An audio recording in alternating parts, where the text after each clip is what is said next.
second half of the childhood trauma discussion. So let's talk about it. It's crazy how much like our childhood trauma like literally affect us now. Yeah. And you don't realize it until you become aware of who you are and what makes you. Like, self-awareness is really, really important to be able to heal yourself and heal, like, so how many of us have a therapist? I don't have one. Girl, you're a therapist.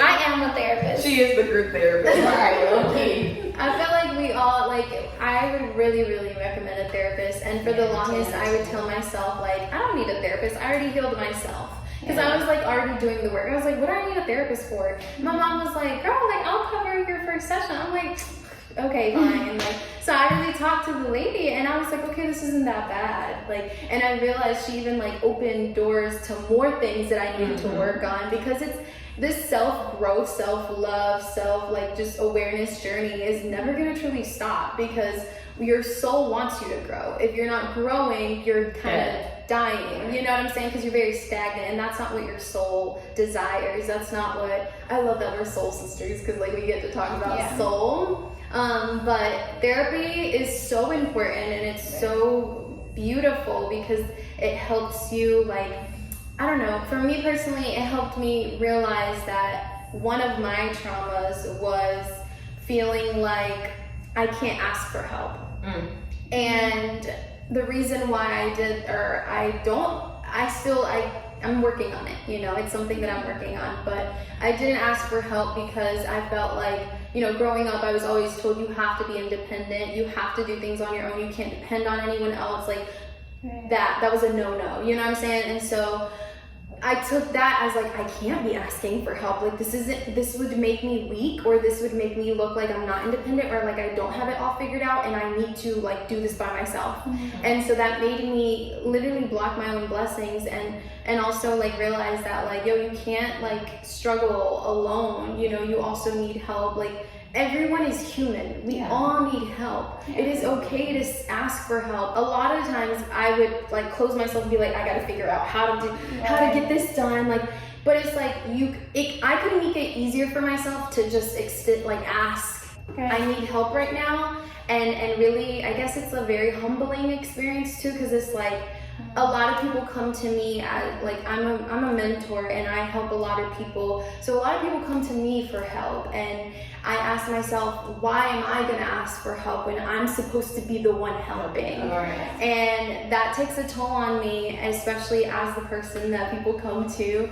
And I have to like really open myself up to saying, okay, look, I can too ask for help. Like, I am human just like they're human that come to me. But it is definitely like a plate, you know, when you help so many people and you have to have it together in your head, and you shouldn't be. It's like, I already know what I need to work on, but I'm afraid to like ask someone, you know what I'm saying? So it's just like also that, like, realizing that you too need help. Everyone needs help, and it's okay to extend your hand and be like, hey, I need it. I'm glad you said that, because my grandmother was like, because I'm trying to find a therapist, and she's just like, well, why do you need a therapist? You can come and talk to me. And I'm like, you don't get it. Like, it's not even about that. And she was like, do you have like some type of psychological problem going on? I'm like, no, that's not it, not at all. Like, I just need someone to talk to as things come up in life. You know, it can be somebody that's neutral, somebody that won't, that's outside of the situation, that won't judge. You trust them easily, because it's like, hey, this is their profession. That legally they cannot share your information. So well, you tell certain family members, and the whole family know what it's I said, you want to be my therapist, so everybody in my family can know. Like, no, you tried it, bro.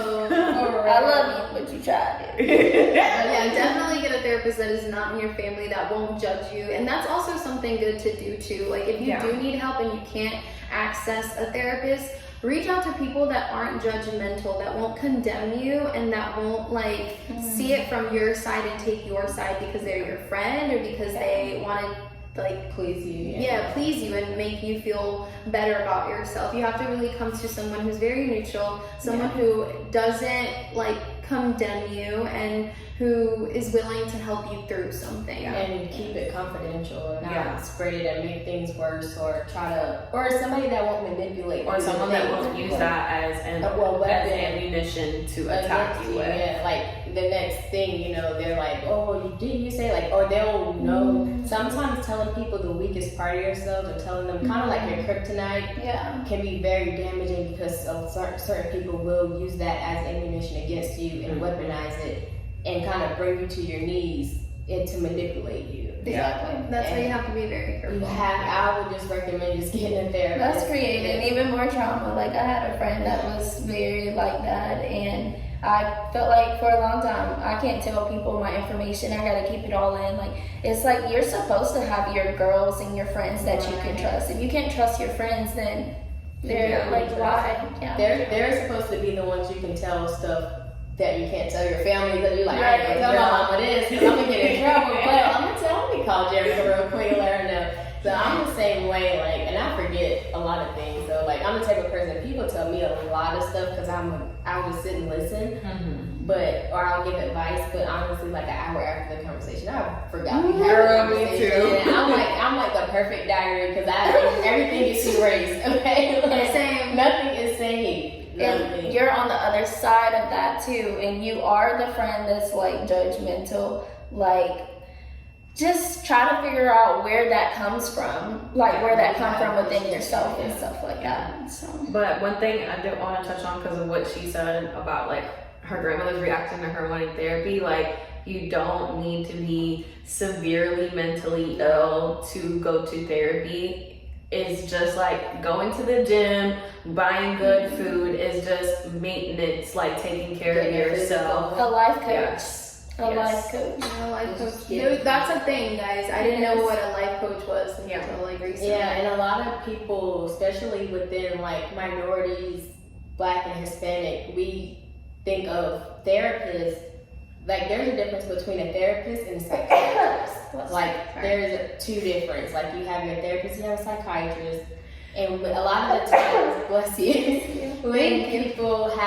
when minorities hear therapist, they just equal it to psychiatrist and think, oh, you're crazy, or nothing's wrong with you, you don't need to see a therapist, or, you know, or they think that something mentally is wrong with you, when that's not always the case. Like, you go to a therapist first, and if they diagnose you with something, then you can go to a psychiatrist to go get help for that. But definitely start out with a therapist. 10 out of 10 for me. I think ever since I started therapy, I've been able to express myself a lot better and a lot more. I don't put on myself, because I was the type of person that everything around me that was going on, I put on myself and made it seem like it was my fault or my responsibility to fix it.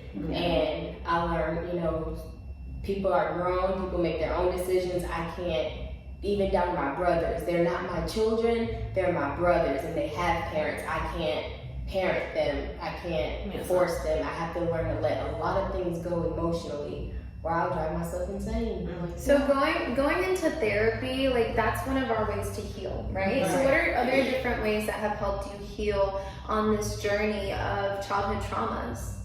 Anyone? Well, to just like touch on like the process of healing, like, first you must become aware of that there is trauma, and then being able to fully feel your feelings and then process them, express them. I personally like to express my my feelings through art. I like to paint. That is my therapy. Like, I mean, I also have therapists, but that's also a form of self-therapy. Like, I'll sit there whenever I was going through, probably, I think honestly, like, worse than my abusive relationship was when I had a miscarriage. That was very traumatic, and I guess you can say that might be considered sexual trauma in a way. But that's when I really just like threw myself into painting, and I would go to Ollie's, and they had a fucking 6-pack of portraits, and they would get done like in a weekend. I would paint all of them. I would sit there, whine, and paint it all out. I painted a lot of like dark images and like just trying to like Get that dark get inside that, of you. get that out. Yeah, feel them, express them, and then at the Release end, just fully release them. Yeah. What's your ways of? I would say one of mine has always been like dancing. Like I noticed, I used to dance when I was younger, but I started dancing recently every time I was vibrating low. So I would cut on like ballet type music or like just like gospel music and just flow with like my feelings in my body. I would just move my body, and even working out, like just moving your body does something to me that allows me to feel better inside and outside too. What about you, Avery? How do you release? This is gonna sound weird. I actually just like figured this out my last session with my therapist on Tuesday. So as you can tell by every video, my hair is different in every video, like literally different. And I do my hair a lot, but it turns out that I change my hair so much, or it's therapeutic for me to do my hair, because that is the one thing I have the control over. Complete control over. Wow. So I change my hair when I want, how I want, do whatever I want to it, because that's the one thing I have a full grasp on in my life right now. That's like not it's not unpredictable. I know how it's going to turn out. Like I don't really know how it's going to turn out, but I have an idea of how I want it to turn out. I'm gonna do it. I don't care if it takes me all night. Like if I'll braid my hair, I'll be up till 4 or 5 o'clock in the morning. Yes. I have to get up at 7 to go to work. Like I don't care. Like it's just, even in the midst of doing it, it just calms me down. Also, I think we discussed this in another last video or the video before that. Writing letters to people that have hurt me or I felt betrayed me in a sense, or just anything that I have to say without having to say to them. Because like I said, I still struggle with not rocking the boat and not causing conflict. And that is my way of being able to get out what I have to say to somebody without having to cause conflict. So I will write a letter to whomever, say what I gotta say. If I gotta cuss, if I gotta call, I don't care who it is, I'm gonna say what I gotta say. I don't care if I tell you I want you to die. Like if I have that anger, I would rather get it out. And then what I'll do is I'll go outside and I'll burn it, and I'll watch it burn, and I'll watch the ashes fly away, because for me, it's my way of releasing it. And okay, that emotion is out of me. I don't, I have a fresh slate with this person. And it's not like once I do it, I'm still mad at the person. For me, it's like a fresh start, like a death to that old person, or the emotions, or the side of that person that I didn't like. It's like a death to that. And then I have a new, it's a new person now. I look at them in a different light, or in a new light, rather than harboring emotions or holding a grudge. Yeah, so I know I do that. I love to do that. I love to write. I love to journal. So I like to write letters to those people that have hurt me before, all people that have hurt me before. And I also release all the negative thoughts that I have, like dirty, dark thoughts that I've had, like, bitch, and I'm literally. And then as I'm talking about it, and as I'm releasing all those thoughts, I end it with, I'm releasing this because it no longer serves me or my future or my purpose. And then I burn it too. There's been times where I've written 8 to 10 pages worth of all these negative things, but that's the thing, as I'm writing it, I'm releasing it and expressing it and letting what comes up come out.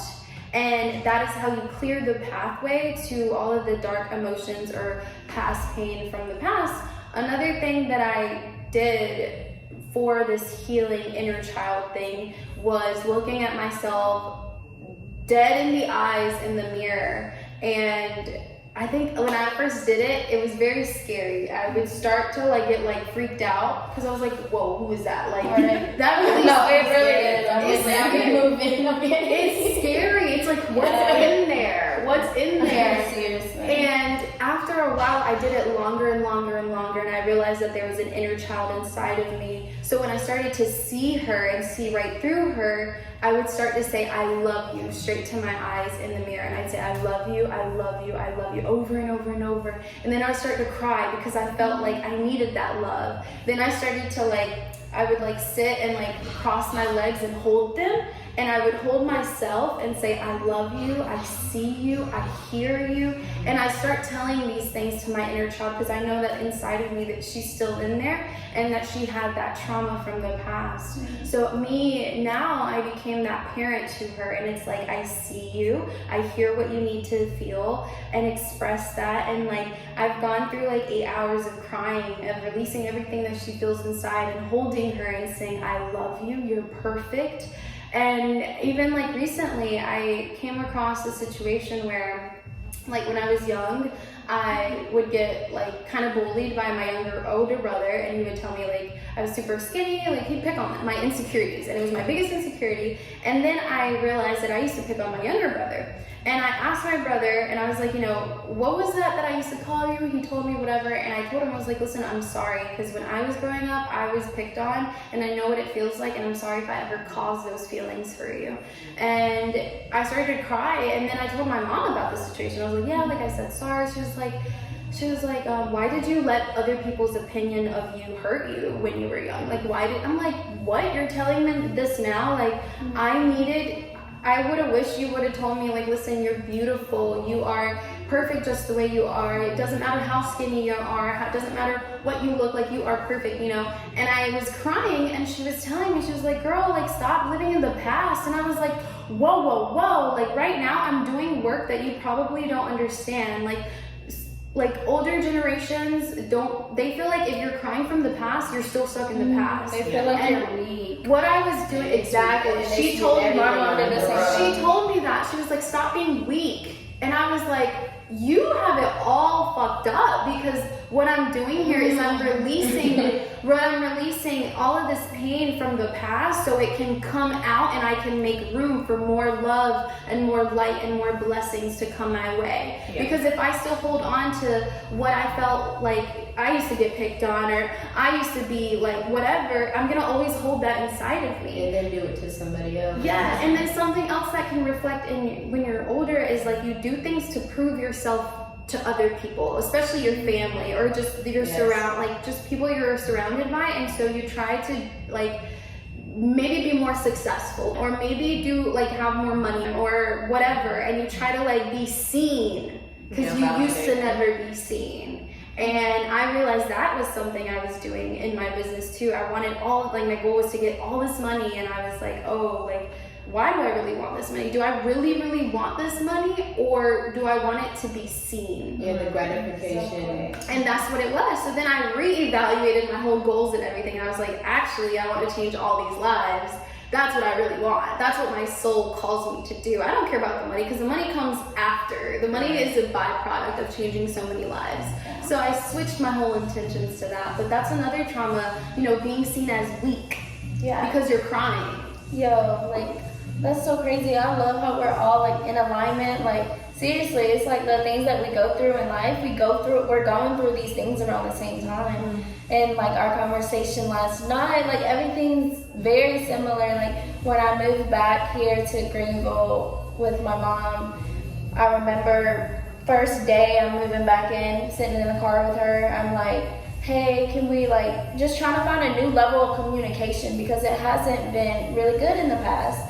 And when I'm away for college, it was pretty good because I'm not there living with you. Right. But I'm just I don't know how this is gonna go, because when I was in high school, a lot of women don't get along with their mom like that. Right. So I'm like, hey, I want us to be able to communicate, and I'm very emotional, and my mom's very hard, she was raised differently. So I'm like, I want us to communicate this way, and I'm crying, and she goes, you're so freaking weak. And I'm just like, are you serious? It was weak for her to tell me that I was weak, because I was trying to do a new thing. And I think a lot of the time they get intimidated, and they're like, oh, well, you think you're better than me, or you're trying to be better than me. It's like, no, I'm trying to break this cycle. Like, It's generational curse. Yeah. When you're the one trying to break a generational curse, Oh, girl. That's your heavy. family, it's a lot on your Their shoulders, triggers. but it triggers them because you have to dig up all those bones. You have to bring out all the bones in the closet. Like, you have to Absolutely. put a mirror up to their face and show them. Ooh, that mirror. And you're that mirror. I'm the mirror. we are the We mirror. are the mirror, but when That's we the truth, heal, moms. like when we are healing from the same experience that because let's be real, like our moms, our parents dealt with the same things. Like, that's how it got passed down. Our grandparents, great grandparents. So it's like and everybody honestly, sweep stuff under the rug or just go through life, and you have to be strong, make excuses. And when we're the ones that are letting it come out and up and holding that mirror up to them and being that mirror and showing them the effects of it, it triggers them and it will make them upset. And I think that's where a lot of the time, especially like with minorities, the women, they say you have to be strong no matter what, or don't talk too much, and it's like, it's just disgusting in a way, because it's like, We're God, human. like, I'm supposed we to have cry. emotions. Yeah, That's what humans do. We cry, and I also see a lot of people have struggle with being vulnerable because they always have to be strong. They always have to portray that no, I can't. No, I have to hold it down. You know what I'm saying? But that's something that was passed down too. So it stops with you. The moment you say, all right, I don't want to pass this down to my kids because they will suffer from the same thing, because you will repeat the cycle, is the moment that you heal, and the moment that you really heal those generational traumas. So it starts with you, and if you're watching this, I feel like it's for a reason. Yes. It's not because you you landed on this video because you are in need of healing. We all are, and it's okay. We're human, but it's okay to feel maybe alone. It's okay to feel not loved. It's okay to not feel seen, but you have to be the one to see that inner child inside of you that still reflects outer. And also, like you said, when we are in environments, especially our family environments, bro, you're doing this for the family, and they don't know. They will never understand. They won't understand, and it's because it's not meant for them to understand. You're the one that's meant to know, and you're the one that's meant to change it for the family. It's the best thing you can do for your children and your children's children, because if it ends with you, it will not get passed down to your children. Yeah, your kids don't deserve that. And it's not just financial. A lot of people, when they hear breaking generational curses, they think it's financial. Let's break poverty. Let's break No. Let's break those, chains of shame, those chains of Guilt, molestation, fear, guilt, rape, abuse, physical, mental, emotional abuse, off financial abuse, everything. Single mom homes, growing up with parents that neglected you and didn't care about you. So you have to, it's not just financial, and I think that a lot of people coincide But generational curses with poverty, and that's not just the only thing that causes that, because a lot of abuse causes poverty, if you want to be real, because even in our business, they always tell us our mindset is 80 to 90% of it, and 10% is the work. So it's if our mindset is already screwed up because of the trauma that we've been through, because of that generational curse, and because of the things that were passed down to us, that's going to equal poverty already. Absolutely. And the reason why it's so important to release those emotions and release what you have from the past is because we have a physical body, but we also have an energetic body. And that is what really, it really comes down to that. When you're holding on to past energy, old energy, it's blocking you from your future blessings and abundance and light and love that God really has intended for your life. So if you're still holding on and bringing on to this present moment and onto the future, the things that hurt you before, it's going to block you from the things that really are meant to be yours, So that is why it is so important to release those things, because you release that negative energy, you release that whole tough energy from within you, and you become clear. You become a clear channel and like a source for all these things to attract to you. I wanted to talk on something that we probably didn't write anything about, but more like alcohol abuse and drug abuse. Like, it's also very important to pay attention to your family history patterns, because that could be another thing that get caught in the generational cycle. Yeah. Like, when a lot of people use that as a way of coping, and if my grandmother is, or my grandfather, or anyone like that is an alcoholic or drug addict, then I mean, it's very important to do your work and do your research on yourself. Yeah. I heard, I once was listening to a spiritual leader talk about, you know, the moment that people that smoke cigarettes, you know, they only do it to escape, right? Escape from all a quick reality. Yeah, all substance abuse is escapism at its finest. It's the best way to numb yourself, because if you're drunk, high, whatever, you're not feeling what you're really truly feeling, like deep down inside, because like in that moment everything's like Party, like shits and giggles or whatever. But and also like just what you were saying of like having like an alcoholic or a drug user in your family, like an addict, like that could cause you trauma just like from watching them. Or like, let's say like you're dealing with like your drunk dad driving you around, and like, and then you think, okay, it's okay that I'm supposed to do this because this is what I've seen doing. This is how you cope with this. It's okay.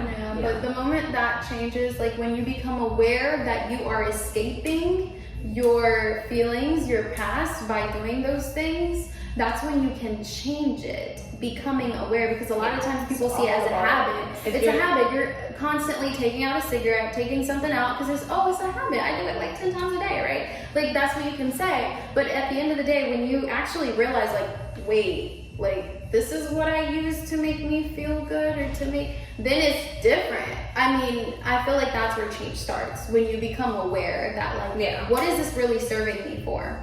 Yeah, and if you're not able to like be aware of like, well, shit, did I go through trauma? Like, you're not aware or don't know how to identify how trauma affects you in your current life. We're gonna list off a few tangibles for you guys.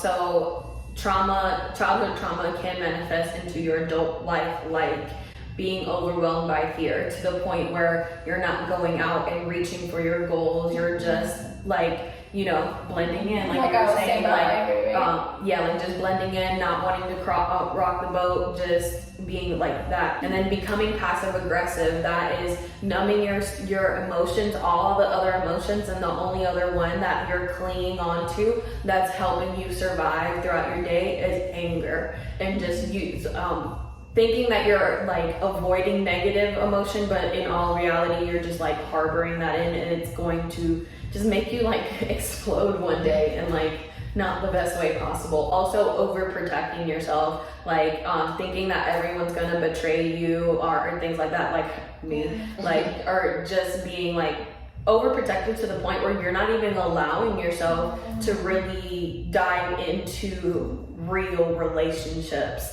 And then preparing for problems. So just like, let's say you went through not having XYZ in your past life, and that was a traumatic event for you, and always like having that fear that problem is gonna happen again. It's like, no, I can't let it happen. I can't let it happen. I gotta prepare. I gotta make sure that I have everything that I need so that doesn't happen again. And then honestly, if I know I've had conversations where we talked about like childhood memories, and I couldn't tell you what I was doing at the age of 5 or at this age, just not knowing, just missing big chunks of your memory from your childhood. That could be a sign that you've experienced some childhood trauma, and your brain is helping you suppress it and coming out and not like letting that come up into your present life. A good way to deal with that, if you're ready to deal with that and open that gate, is with a therapist. Also, just that feeling of being incomplete, like Aurora was saying, like just needing like someone there to like validate you, or feel like, you know, like a part of you is just missing, or being attracted to unhealthy situations. For my example, like I was physical abuse in my childhood, so I saw a potentially physically abusive, like I found that I attracted that into my life because it made sense. You know, it's like, oh, I have that in my past. And a lot of people end up with someone that reminds them or has characteristics similar to their abuser or abusers. Also, just external validation. So like that, if you were neglected by a parent or just any big parental figure in your life, that constantly wanting to be validated by your friends, by your bosses, but just wanting to be told you did a good job, or just wanting to hear that can come from just not from being neglected as a child. I think that's why, I feel like that has something to do with words of affirmation, That's definitely one of them. That's all of our love languages, words of affirmation. And that's also something that's a topic. A lot of the times we grow up and we're not given our love language, so we go and seek that in somewhere else. And it's because our parents didn't know that maybe that would be reasonable to love you this way, or that's how you deserve the love, and then that's where I said, I became my own parent and I started giving myself everything that I needed when I was younger, that I lacked, that I wished I had. You gotta know yourself to know your love language. Yeah, exactly. I think that kind of wraps up our whole video on trauma. It was really good, and as y'all could see, we had some crystals here, And we had some tissues, but we didn't cry. No tissues or arms. I think we should all give words of affirmations to everyone. So my affirmation would be, you are seen. You are seen. Mine would be, you are capable. You are capable of becoming the best version of yourself and reaching your full potential. It's not your fault. You don't deserve to be treated the way that you were treated. You don't deserve to be abused or mistreated in any type of way. It's not your fault. Your voice matters and your words are very powerful, and you should speak life over yourself in every situation in your life. So that wraps up our video.